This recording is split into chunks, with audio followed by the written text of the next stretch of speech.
ನಮಸ್ಕಾರ, ನೀವು ನೋಡ್ತಾ ಇದ್ದೀರಾ ತೇಜಸ್ ನ್ಯೂಸ್ ಕನ್ನಡ. ನಾನು ನಿಮ್ಮ ಸುಷ್ಮಿತಾ.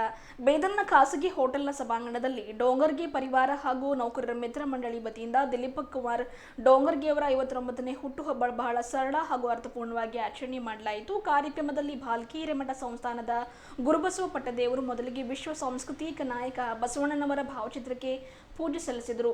ಬಳಿಕ ದಿಲೀಪ್ ಕುಮಾರ್ ಡೋಂಗರ್ಗೆ ಅವರು ಕೇಕ್ ಕತ್ತರಿಸುವ ಮೂಲಕ ತಮ್ಮ ಹುಟ್ಟುಹಬ್ಬ ಆಚರಣೆ ಜೊತೆಗೆ 59ನೇ ಹುಟ್ಟುಹಬ್ಬ ನಿಮಿತ್ತ 59 ಜನ ಸಾಧಕರಿಗೆ ಸನ್ಮಾನ ಮಾಡಿರುವುದು ಈ ಕಾರ್ಯಕ್ರಮದ ವಿಶೇಷತೆಯಾಗಿತ್ತು. ಕಾರ್ಯಕ್ರಮ ಉದ್ದೇಶಿಸಿ ಗುರುಬಸವ ಪಟ್ಟದೇವರು ಮಾತನಾಡಿ, ಭಗವಂತ ಭೂಮಂಡಲವನ್ನು ಸೃಷ್ಟಿ ಮಾಡಿ ಇದು ಕೆಡಿಸದ ಹಾಗೆ, ನಿಮ್ಮ ಶರೀರವನ್ನ ಕೆಡಿಸಿಕೊಳ್ಳದ ಹಾಗೆ, ಇನ್ನೊಬ್ಬರಿಗೆ ಕೆಡುಕು ಬಯಸದ ಹಾಗೆ ಎಲ್ಲರೂ ಅರ್ಥಪೂರ್ಣ ಬದುಕಬೇಕು ಎಂದು ತಿಳಿಸಿದರು. ಫಲವತ್ತಾದ ಭೂಮಿ ಎಲ್ಲರಿಗೂ ಫಲವನ್ನು ನೀಡ್ತಾ ಇದೆ. ಸುಂದರ ಶರೀರದಿಂದ ಮನುಷ್ಯ ಇವತ್ತು ಎಷ್ಟೆಲ್ಲ ಸಾಧನೆಗಳನ್ನು ಮಾಡಿದ್ದಾನೆ, ಎಷ್ಟೆಲ್ಲ ವೈಭವಯುತ ಕಟ್ಟಡಗಳನ್ನು, ಸ್ಮಾರಕಗಳನ್ನು ಕಟ್ಟಿದ್ದಾನೆ. ಕಣ್ಣಿಲ್ಲದವರು, ಕಾಲಿಲ್ಲದವರು, ವಿಶೇಷ ಚೇತನರು ಎಷ್ಟೆಲ್ಲ ಸಾಧನೆ ಮಾಡಿದ್ದಾರೆ, ಸಮಾಜಕ್ಕೆ ಎಷ್ಟೆಲ್ಲ ಕೊಡುಗೆ ನೀಡಿದ್ದಾರೆ. ಮಕ್ಕಳಿಲ್ಲದ ಸಾಲು ಮರದ ತಿಮ್ಮಕ್ಕ ಸಾಲು ಸಾಲು ಮರಗಳನ್ನು ಮಕ್ಕಳಂತೆ ಬೆಳೆಸಿ ಇನ್ನೊಬ್ಬರಿಗೆ ನೆರಳು ನೀಡಿದ್ದಾರೆ. ಹಾಗಾಗಿ ಭಗವಂತ ನೀಡಿದ ಈ ಒಂದು ಸುಂದರ ಶರೀರದಿಂದ ಮನುಕುಲ ಕೆಡುಕು ಮಾಡದೆ, ಕೆಡುಕು ಬಯಸದೆ 10 ಜನರಿಗೆ ತನ್ನಿಂದ ಆದಷ್ಟು ಸಹಾಯ ಮಾಡಬೇಕು ಎಂದರು. ಇವತ್ತು ದಿಲೀಪ್ ಡೋಂಗರ್ಗಿ ಹಾಗೂ ಅವರ ಮಿತ್ರ ಮಂಡಳಿ ನೇತೃತ್ವದಲ್ಲಿ ಆಯೋಜನೆ ಮಾಡಲಾಗಿದ್ದ ಈ ಕಾರ್ಯಕ್ರಮ ನಿಜಕ್ಕೂ ಅರ್ಥಪೂರ್ಣ ಕಾರ್ಯಕ್ರಮವಾಗಿದೆ ಎಂದು ಶ್ಲಾಘನೀಯವನ್ನು ವ್ಯಕ್ತಪಡಿಸಿದರು. ಅದರಂತೆ ಕಾರ್ಯಕ್ರಮ ಉದ್ದೇಶಿಸಿ ಸನ್ಮಾನ ಸ್ವೀಕರಿಸಿ ದಿಲೀಪ್ ಕುಮಾರ್ ಡೋಂಗರ್ಗಿ ಅವರು ಮಾತನಾಡಿದರು.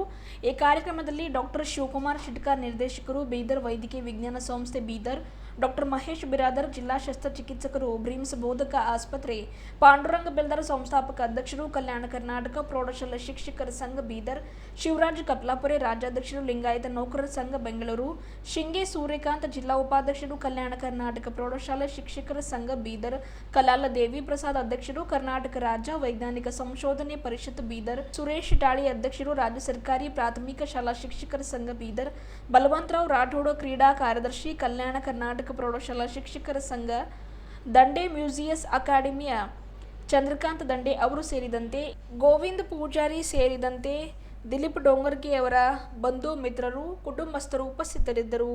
1966ರಂದು ಶರಣ ದಂಪತಿಗಳಿಗೆ ದ್ವಿತೀಯ ಪುತ್ರನಾಗಿ ಜನ್ಮ ತಳೆದವರೇ ದಿಲೀಪ್ ಕುಮಾರ್ ಅವರು. ಶ್ರೀಯುತರು ತಮ್ಮ ಸ್ವಗ್ರಾಮ ಹಲ್ಸಿಯಲ್ಲಿನೇ ಹಾಗೂ ಕೇಸರ ಜವಳಗದಲ್ಲಿ ಪ್ರಾಥಮಿಕ ಶಿಕ್ಷಣವನ್ನು ಮುಗಿಸಿದ್ರು.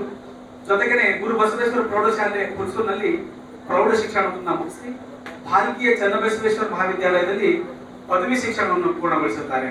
ಆ ನಂತರ ಬಸವಣ್ಣನವರ ನಾಡಾದಂತ ಬಸವ ಕಲ್ಯಾಣದ SS ಕೋಬಾ ಕಾಲೇಜಿನಲ್ಲಿ ತಾಂತ್ರಿಕ ಶಿಕ್ಷಣ ಡಿಪ್ಲೊಮಾ ಎಜುಕೇಶನ್ ಮಾಡಿ 1986ರಲ್ಲಿ ನಡೆದ ಪರೀಕ್ಷೆಯಲ್ಲಿ ಇಡೀ ರಾಜ್ಯಕ್ಕೆ ಮೊದಲನೇ ರ್ಯಾಂಕ್ ಅನ್ನ ಪಡೆದು ಕುಟುಂಬ, ಶಾಲೆ, ಊರು, ಸಮಾಜ ಎಲ್ಲರ ಹಿರಿಮೆಗೆ ಕೀರ್ತಿಗೆ ಭಾಜನರಾಗಿದ್ದಾರೆ. ಇವರ ಸಾಧನೆಗೆ ಮೆಚ್ಚಿರುವಂತಹ ಚನ್ನಬಸವೇಶ್ವರ ತಾಂತ್ರಿಕ ಮಹಾವಿದ್ಯಾಲಯದ ಪ್ರಾಂಶುಪಾಲರಾದಂತ SP ಬಿರಾದರ್ ಅವರು ಇವರನ್ನು ಗೌರವಪೂರ್ವಕವಾಗಿ ಆಹ್ವಾನಿಸಿ ವಿದ್ಯುತ್ ವಲಯದ ಪ್ರಾಧ್ಯಾಪಕರನ್ನಾಗಿ ನೇಮಿಸಿಕೊಂಡರು. ತಮ್ಮ ಕಾರ್ಯವೈಖರಿ ಹಾಗೂ ಮೆಚ್ಚಿದ ಆಡಳಿತ ಮಂಡಳಿ ಇವರಿಗೆ ಎಲೆಕ್ಟ್ರಿಕಲ್ ಡಿಪಾರ್ಟ್ಮೆಂಟ್ ನ ಮುಖ್ಯಸ್ಥರನ್ನಾಗಿಯೂ ಕೂಡ ನೇಮಿಸಿದರು. ಜೊತೆಗೇನೆ ಚನ್ನಬಸವೇಶ್ವರ ಮಹಾವಿದ್ಯಾಲಯದಲ್ಲಿ 1986ರಿಂದ ಉಪನ್ಯಾಸಕ ಪ್ರಾಧ್ಯಾಪಕರಾಗಿ ಸೇವೆಯನ್ನು ಸಲ್ಲಿಸುತ್ತಿರುವಾಗಲೇ ಬೀದರ್ ಜಿಲ್ಲಾ ಬೋಧಕ ಆಸ್ಪತ್ರೆ ಬ್ರಿಮ್ಸ್ ನಲ್ಲಿ ವಿದ್ಯುತ್ ತಂತ್ರಜ್ಞಾನದ ಹುದ್ದೆಗಾಗಿ ಭರ್ತಿಗಾಗಿ ಅರ್ಜಿ ಆಹ್ವಾನಿಸಲಾಗಿತ್ತು. ಸದರಿ ಹುದ್ದೆಯಲ್ಲಿ ಅರ್ಜಿ ದಿಲೀಪ್ ಕುಮಾರ್ ಡೋಂಗರ್ಗಿ ಅವರು ಸಲ್ಲಿಸಿರುವಾಗ ರಾಜ್ಯಕ್ಕೆ ಪ್ರಥಮ ರ್ಯಾಂಕ್ ಹೋಲ್ಡರ್ ಆಗಿರುವಂತಹ ಅವರಿಗೆ 1992ರಲ್ಲಿ ಈ ಹುದ್ದೆಗೆ ನಿಯುಕ್ತಿಗೊಳಿಸಲಾಯಿತು. ಅವತ್ತಿನಿಂದ ಅಂದ್ರೆ 1986ರಿಂದ 2024ರವರೆಗೆ ಅಂದ್ರೆ ಸುಮಾರು 32 ವರ್ಷಗಳ ಕಾಲ ಕಾಯಕವೇ ಕೈಲಾಸ, ಸರ್ಕಾರದ ಕೆಲಸವೇ ದೇವರ ಕೆಲಸ ಎಂದು ಭಾವಿಸಿ ಸಮಯ ಪಾಲನೆ, ದಕ್ಷತೆ ಹಾಗೂ ಪ್ರಾಮಾಣಿಕತೆಯಿಂದ ದಿನದ 24 ಗಂಟೆಗಳ ಕಾಲ ಜನಸೇವೆಯ ಜನಾರ್ದನ ಸೇವೆ ಎಂದು ನಂಬಿ ಬ್ರಿಮ್ಸ್ ನಲ್ಲಿ ತಮ್ಮ ಸೇವೆ ಅಥವಾ ಹುದ್ದೆಯನ್ನ ಕೇವಲ ವಿದ್ಯುತ್ ವಿಭಾಗದ ನಿರ್ವಹಣೆಗೆ ಮಾತ್ರ ಸೀಮಿತವಾಗಿದೆ. ಆಪತ್ತಿನೊಂದಿಗೆ ಆಸ್ಪತ್ರೆಗೆ ಬರುವಂತಹ ರೋಗಿಗಳಿಗೆ ಯಾವುದೇ ರೀತಿಯ ಅನಾನುಕೂಲವಾಗದಂತೆ ಅಚ್ಚುಕಟ್ಟಾಗಿ ಕಾರ್ಯನಿರ್ವಹಿಸುತ್ತಿರುವ ಜೊತೆಗೆ ಬರೀ ಎಲ್ಲವನ್ನು ತಿಳಿಸಿ ಮಾನವೀಯತೆಯನ್ನು ಮೆರೆದಿರುವಂತಹ ಸ್ನೇಹಜೀವಿ ದಿಲೀಪ್ ಕುಮಾರ್ ಡೋಂಗರೆ. ಆಸ್ಪತ್ರೆಯ ಅಧಿಕಾರಿಗಳು, ವೈದ್ಯರು, ಸಿಬ್ಬಂದಿಯವರೊಂದಿಗೆ ಉತ್ತಮ ಸಂಬಂಧ ಹೊಂದಿರುವಂತಹ ಇವರು ಎಲ್ಲರಿಗೂ ಬೇಕಾದ ವ್ಯಕ್ತಿಯಾಗಿದ್ದಾರೆ, ಹಾಗೆ ಕಾರ್ಯನಿರ್ವಹಿಸುತ್ತಿದ್ದಾರೆ. ಇವರ ಘನತೆಯನ್ನು ಅಥವಾ ಘನ ಕಾರ್ಯವನ್ನು ಮೆಚ್ಚಿ 2022ರಲ್ಲಿ ರಾಜ್ಯ ಮಟ್ಟದ ನೃಪತುಂಗ ಪ್ರಶಸ್ತಿ, ಹಾಗೂ 2024ರಲ್ಲಿ ಆದರ್ಶ ದಂಪತಿ ಪ್ರಶಸ್ತಿ ಹಾಗೂ ಇಲಾಖೆ ಹಾಗೂ ಸಮಾಜದಲ್ಲಿ ಕೊಡಮಾಡುವ ಹಲವಾರು ಪ್ರಶಸ್ತಿಗಳಿಗೆ ಭಾಜನರಾಗಿರುತ್ತಾರೆ. ಸದರವರಿಗೆ ಕೂಡ ಇಬ್ಬರು ಗಂಡು ಮಕ್ಕಳು, ಒಂದು ಹೆಣ್ಮಗಳು ಇದ್ದು, ಮೊದಲನೇ ಪುತ್ರ ಸ್ವಪ್ನಿಲ್ ಸಾಫ್ಟ್ವೇರ್ ಇಂಜಿನಿಯರ್ ಹಾಗೂ ಮತ್ತೊಬ್ಬ ಮಗ ಸೂರಜ್ ಬಿಮ್ಸ್ ನಲ್ಲಿ MBBS ಓದ್ತಾ ಇರುವಾನೆ. ಜೊತೆಗೆ ಕೊನೆಯವಳು ಸುಪುತ್ರಿ 10ನೇ ತರಗತಿಯಲ್ಲಿ ವ್ಯಾಸಂಗ ಮಾಡ್ತಾ ಇದ್ದಾರೆ. ಸಭ್ಯತೆ, ಸಂತೃಪ್ತಿ, ಸಂಸ್ಕಾರ ಮೈಗೂಡಿಸಿಕೊಂಡಿರುವಂತಹ ಡೋಂಗರ್ಗೆ ದಂಪತಿಗಳು ತಮ್ಮ ಮಕ್ಕಳಿಗೆ ವಿದ್ಯಾಭ್ಯಾಸದೊಂದಿಗೆ ಒಳ್ಳೆಯ ಸಂಸ್ಕಾರವನ್ನು ಕೊಟ್ಟು ಬೆಳೆಸಿದ್ದಾರೆ. ಇವರ ಈ ಉತ್ತಮ ಗುಣ ಹಾಗೂ ವ್ಯಕ್ತಿತ್ವವನ್ನು ಮೆಚ್ಚಿ ಬ್ರಿಮ್ಸ್ ನ ಸಹಪಾಠಿಗಳು, ಕುಟುಂಬದ ಸದಸ್ಯರು, ಹಿತೈಷಿಗಳು ಹಾಗೂ ಆಪ್ತ ಮಿತ್ರರೆಲ್ಲರೂ ಸೇರಿ ಇವರ 59ನೇ ಹುಟ್ಟುಹಬ್ಬವನ್ನು ವಿಜೃಂಭಣೆಯಿಂದ ಆಚರಿಸಿರುವುದೇ ಇವರ ವ್ಯಕ್ತಿತ್ವಕ್ಕೆ ಹಿಡಿದ ಕೈಗನ್ನಡಿ ಎಂದು ಹೇಳಬೇಕಾಗಿದೆ. ಇದು ನಾವ್ ಏನ್ ಸ್ವಲ್ಪ ಹಾಕಿದ್ರೆ ಎಂತೆಂತ ನಮಗ ಆ ಒಂದು ಆಹಾರ ಧಾನ್ಯ ಎಷ್ಟೆಲ್ಲ ಕೊಡ್ತದೆ. ಇದು ಫಲವತ್ತಾದಂತ ಭೂಮಿ. ಮನುಷ್ಯನೇ ಇದು ಕೆಡಿಸಬೇಡ ಅಂತ ಭಗವಂತ ಹೇಳ್ದ. ಆಗ ಇನ್ನೊಂದು ಹೇಳ್ದ ಭಗವಂತ ಏನು, ಈ ಶರೀರ ನೀ ಕೆಡಿಸ್ಕೋಬೇಡ. ಎಷ್ಟು ಸುಂದರ ಈ ಶರೀರ, ಎಂತ ಅದ್ಭುತದ ಈ ಶರೀರ. ಈ ಶರೀರದಿಂದ ಎಂತೆಂತವ್ರು ಏನೇನು ಮಾಡ್ಯಾರ. ಈ ಕೈದಿಂದ ಎಷ್ಟು ಚಲೋ ಚಲೋ ಕೆಲಸಗಳಾಗಿಲ್ಲ. ಬಾದಾಮಿ ಐಹೊಳೆ ಪಟ್ಟದಕಲ್ ಶಿಲ್ಪಿಕಾರರು ಎಷ್ಟು ಚಲೋ ಆ ದೇಗುಲಗಳೆಲ್ಲ ತಯಾರು ಮಾಡಿಲ್ಲ. ಎಷ್ಟು ಸಾವಿರ ವರ್ಷ ಎಷ್ಟಾದ್ರೂ ಇನ್ನೂ ಬೇರೆ ಬೇರೆ ರಾಷ್ಟ್ರದಿಂದ ಬಂದು ಅದ್ರ ಮೇಲೆ ಸಂಶೋಧನೆ ಮಾಡ್ತಾರೆ. ಈ ಕೈದಿಂದ ಅವೆಲ್ಲ ತಯಾರಾಗಿದೆ. ಏನಿದು ಭಗವಂತ ಕೊಟ್ಟಿದ್ದು. 2 ಕಣ್ಣು ಕೊಡ್ಲಿಲ್ಲ ಭಗವಂತ, ಆದ್ರ ಕಣ್ಣು ಕೊಡದಿದ್ರು ಲಕ್ಷ ಸಂಗೀತಗಾರನ ನಿರ್ಮಾಣ ಮಾಡಿಲ್ಲೇನು ಪುಟ್ಟರಾಜ ಗವಾಯಿಗಳು, ಪಂಚಾಕ್ಷರಿ ಗವಾಯಿಗಳು.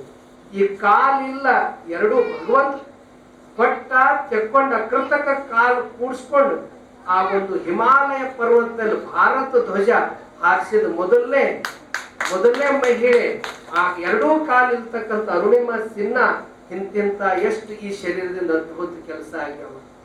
ಒಬ್ಬ ತಾಯಿಗೆ ಎಲ್ಲರೂ ನೀ ಬಂಜಿ ಇದ್ದಿ, ನಿನಗೆ ಮಕ್ಕಳಾಗಿಲ್ಲ ಅಂತಿ ಟೀಕೆ ಟಿಪ್ಪಣೆ ಮಾಡ್ತಾರೆ. ನನ್ನ ಮಕ್ಕಳು ತೋರಿಸ್ತೀನಿ ಬರ್ರಂತಿ. ಆ ಒಂದು ಹೈವೇ ಮ್ಯಾಗ ಸಾಲಾಗಿ ನಡೆಸಿರ್ತಕ್ಕಂಥ ಗಿಡ ಮರಗಳು, ಸಾಲು ಮರ ತಿಮ್ಮಕ್ಕ ಈ ಶರೀರದಿಂದ ಎಷ್ಟು ಚಲೋ ಕೆಲಸ ಮಾಡಿಲ್ಲ.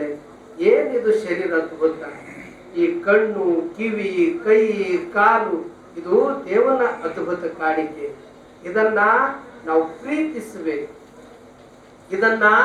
ಇದನ್ನ ಎಷ್ಟು ಚಲೋ ನಾವು ಇಟ್ಕೋತೀವಿ ಅಷ್ಟು ದೇವರಿಗೆ ಪ್ರಿಯರಾಗ್ತೀವಿ.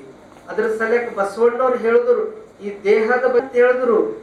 ನಿಜಕ್ಕೂ ಈ ದೇಹದ ಬಗ್ಗೆ ಏನಂತ ಹೇಳ್ತಾರ, ದೇಹವೇ ದೇಗುಲ ಅಂತ ಹೇಳಿದ್ರು. ಏನಿದು ಅದ್ಭುತ. ಈ ಕೋವಿಡ್ ಸಂದರ್ಭದಲ್ಲಿ ಎಂತೆಂತ ದೇಗುಲಗಳೆಲ್ಲ ಲಾಕ್ಡೌನ್ ಅದು. ಆದ್ರೆ ಅವಾಗ ಬಂದು ವ್ಯಾಕ್ಸಿನ್ ತಯಾರು ಮಾಡಿ ಭಾರತ ದೇಶದಿಂದ ವಿದೇಶ ತುಂಬಾ ಒಂದು ಕಳಿಸಿರ್ತಕ್ಕಂಥ ಶ್ರೇಯ ಭಾರತಕ್ಕೆ ಸಿಕ್ಕಿಲ್ಲೇನು. ಎಂತೆಂತ ಈ ಶರೀರದಿಂದ ಅದ್ಭುತ ಕೆಲಸ ಆಗ್ಯಾವ. ಇದು ಒಳ್ಳೇದ್ ಬಳಸಬೇಕು. ಅದ್ರ ಸಲಕ್ಕೆ ಬಸವಣ್ಣವ್ರು ದೇಹವೇ ದೇಗುಲ ಅಂತಂದ್ರು. ಇದನ್ನ ಭಗವಂತಂದ ಮನುಷ್ಯನೇ ನನಗ್ ಕಾಣಿಕೆ ಕೊಡೋದಲ್ಲ, ಈ ಭೂಮಂಡಲ ಕೆಡಿಸಬೇಡ, ನಿನ್ನ ಶರೀರ ಕೆಡಿಸ್ಕೋಬೇಡ. ನನ್ನ ಶರೀರದಾಗಿದ ಒಂದು ಪಾರ್ಟ್ಸ್ ಹೋಯ್ತಂದ್ರ ಕೃತಕ ಕೂಡಿಸ್ಬೋದು, ಆದ್ರೆ ದೇವ್ರು ಕೊಟ್ಟಿದ್ದು ಕೂಡಿಸ್ಲಕ್ಕಾಗಲ್ಲ. ಇದೇ ದೇವನ ಲೀಲೆ ಅದ. ಇಂಥ ಒಂದು ಅದ್ಭುತ ಶರೀರ ನಾವೆಷ್ಟು ಚಲೋ ಬಳಸ್ತೀವಿ, ಎಷ್ಟು ಚಲೋ ಇಟ್ಕೋತೀವಿ. ಇಲ್ಲಿ ಕಣ್ಣದ, ಕಿವಿ ಅದ, ಕಾಲವ, ಕೈ ಅದ, ಎಲ್ಲವೂ ಒಳ್ಳೇದಕ್ಕೆ ಬಳಸೋದು. ಕೈ ಕೊಟ್ಟಿದ್ದು ಒಳ್ಳೇದು ಮಾಡು, ಕಾಲು ಕೊಟ್ಟಿದ್ದು ಒಳ್ಳೇದ ಕಡೆ ಚೆಲ್ಲಿಸು, ಕಿವಿ ಕೊಟ್ಟಿದ್ದು ಒಳ್ಳೇದು ಕೇಳು, ಕಣ್ಣು ಕೊಟ್ಟಿದ್ದು ಒಳ್ಳೇದು ನೋಡು. ಆದ್ರೆ ಇಲ್ಲಿ 2 ಇಟ್ಟನ ಭಗವಂತ. ಏನ್ ಇಟ್ಟನ, ಒಳ್ಳೇದದ ಕೆಟ್ಟದದ. ಇಲ್ಲಿ ದುರ್ಜನರ, ಸಜ್ಜನರ, ಅಜ್ಞಾನದ, ಜ್ಞಾನದ. ಆದ್ರ ಐಕ್ಯ ಮಾತ್ರ ನಂಬಲ್ಲದ. ಅದನ್ನ ನಾವು ಮಾಡಿಕೊಂಡು ನಮ್ಮ ಬದುಕು ಸುಂದರ ಮಾಡ್ಕೊಲಿಕ್ಕೆ ಬಸವಣ್ಣವ್ರು ಒಂದು ವಚನ ಹೇಳ್ತಾರೆ. ಏನಂತಿ ಅಂದ್ರ, ನೀ ಮಾಡಂತ ಹೇಳಿಲ್ಲ, ನೀಡಂತ ಹೇಳಿಲ್ಲ, ಬೇಡ ಬೇಡ ಬೇಡ ಅಂತ ಹೇಳಿದ್ರು. ಏನ್ ಬೇಡ? 7 ಸೂತ್ರಗಳು. ಏನ್ ಅದ್ಭುತ. ಕಳ ಬೇಡ, ಕೊಲ ಬೇಡ, ಖುಷಿಯ ನುಡಿಯಲು ಬೇಡ, ಮುನಿಯ ಬೇಡ, ಅನ್ಯರಿಗೆ ಅಸಹ್ಯ ಪಡಬೇಡ, ತನ್ನ ಬನ್ನಿಸಬೇಡ, ಇದೀರ ಅಳಿಯಲೂ ಬೇಡ. ಇವು 7 ನಾವು ಬಿಟ್ಟೆವಂದ್ರ ಇದಿಷ್ಟು ಬಸವಣ್ಣವ್ರು ಬೇಡ ಬೇಡ ಅಂತ ಹೇಳಿದ್ರು. ಯಾರು ಇದನ್ನೆಲ್ಲ ಬಿಟ್ಕೊಡ್ತಾರ ಅವರಿಗೆ ಅಂತರಂಗ ಸುದ್ದಿ ಆಗ್ತದೆ. ಇದೇ ಅಂತರಂಗ ಸುದ್ದಿ ಈ ಜಗತ್ತಿನಾಗ ಇವತ್ತಿಗೂ ಅವ್ರ ಅಂತರಂಗ ಸುದ್ದಿ ಮಾಡಿಕೊಂಡಿದ್ದವ್ರೆ ಇವತ್ತಿಗೂ ಜೀವಂತರ. ಬುದ್ಧ, ಬಸವಣ್ಣವರು, ಅಂಬೇಡ್ಕರರು, ಅಕ್ಕ ಮಹಾದೇವಿ ತಾಯಿಯವರು, ಕಿತ್ತೂರು ರಾಣಿ ಚೆನ್ನಮ್ಮ, ಎಷ್ಟೆಲ್ಲ ಅವರು ಅಂತರಂಗ ಸುದ್ದಿ. ಇದೇ ಅಂತರಂಗ ಸುದ್ದಿ, ಇದೇ ಬಹಿರಂಗ ಸುದ್ದಿ. ಗುರುಗೆ ಅವರು 59 ಕಾಣ್ತಾ ಇಲ್ಲ, ಅವ್ರಿಗೇನ ವಯಸ್ಸಟ್ ಆಗ್ಯದ ಅಂತ ಅನಿಸ್ತಾ ಇಲ್ಲ, ಅಷ್ಟು ಆಕ್ಟಿವ್ ಆಗಿದ್ದಾರೆ. ಸತಿ ಪತಿಗಳು ಇಬ್ಬರು ಕೂಡ್ಕೊಂಡು ಅವ್ರು ಸುಂದರ ಜೀವನ ಆ ಮಕ್ಕಳಿಗೆ ಸಂಸ್ಕಾರ ಕೊಡ್ತಕ್ಕಂಥ ಕಾರ್ಯ ಮಾಡಿದ್ದಾರೆ. ಮುಂದೆ ಬರ್ತಕ್ಕಂಥ ಇದರಲ್ಲಿ 60, 75 ಶತಮಾನೋತ್ಸವನ್ನ ನಾವು ನೀವೆಲ್ಲ ನೋಡೋಣ ಅಂತಕ್ಕಂಥ ಮಾತನ್ನು ತಿಳಿಸಿ ಮತ್ತೊಮ್ಮೆ ಅವರಿಗೆ ಈಗ ಭಾಲ್ಕಿ ಮಠದ ವತಿಯಿಂದ ಸನ್ಮಾನ ನಡೀತದೆ. ಆ ನಂತರ ಎಲ್ಲರೂ ಕೂಡ್ಕೊಂಡು ನೀವು ಗೌರವ ಸನ್ಮಾನ ಅವರಿಗೆ 2 ಕುರ್ಚಿ ಹಾಕಿ ಇಲ್ಲಿ ಅವ್ರಿಗೆ ಗೌರವ ಸನ್ಮಾನ ಮಾಡೋಣ ಅಂತಕ್ಕಂಥ ಮಾತನ್ನು ತಿಳಿಸಿ ಮತ್ತೆ ಮುಂದೆ 5ನೇ ಸಮರ್ಣೋತ್ಸವ ವಚನ ಜಾತ್ರೆ ಅಕ್ಕ ಮಹಾದೇವಿ ಜಯಂತಿ ಉತ್ಸವವನ್ನ ಭಾಲ್ಕಿ ಚನ್ನಬಸವ ಆಶ್ರಮದಲ್ಲಿ ನಿನ್ನೆ 10 ತಾರೀಕಿನಿಂದ 23ನೇ ತಾರೀಕು ತನ್ನ ಈ ಕಾರ್ಯಕ್ರಮಗಳು ನಡೀತಾ ಇವೆ. ಅದರ ಸಲುವಾಗಿ ತಮ್ಮೆಲ್ಲರಿಗೂ ಮನವಿ ಮಾಡ್ಕೊತಾ ಇದ್ದೀನಿ, ತಮ್ಮೆಲ್ಲರಿಗೂ ಆಹ್ವಾನ ಮಾಡ್ತಾ ಇದ್ದೀನಿ.